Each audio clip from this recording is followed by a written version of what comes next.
Le 2 avril, Donald Trump a annoncé des taxes douanières massives. 34% sur les produits chinois, 20% sur ceux de l'Union européenne et minimum 10% sur presque tous les autres pays du monde. Bon, vous n'avez rien compris à cette histoire de droits de douane ? Eh ben, c'est normal, nous non plus. Mais on a fait nos recherches, en fait on est surtout allé voir Aline Gérard, qui est notre journaliste éco, et maintenant, on peut vous expliquer. Déjà, un droit de douane, c'est quoi ?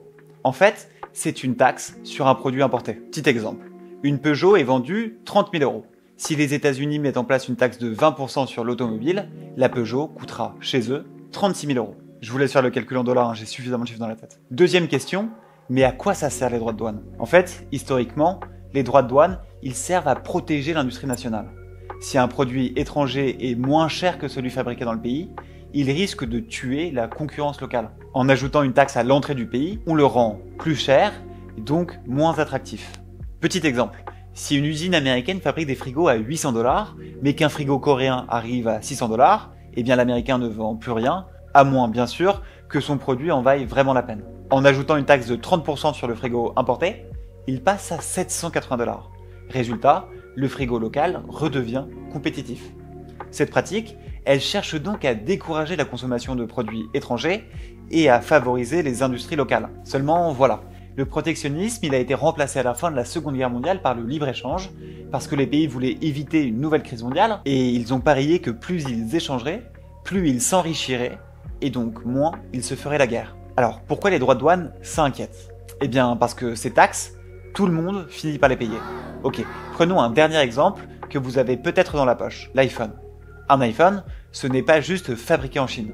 Ça contient des écrans sud-coréens, des capteurs photo japonais, des batteries chinoises et même des petits modules qui viennent directement d'Europe. Avec ces nouvelles mesures tarifaires, Trump va en fait taxer 20% sur les produits européens, 24% sur les produits japonais et 34% sur les produits chinois. Résultat, tous ces composants deviennent plus chers à intégrer dans l'iPhone. Et petit supplément, comme l'iPhone est assemblé en Chine, Trump le taxe à nouveau lorsqu'il arrive aux États-Unis. 34% une seconde fois.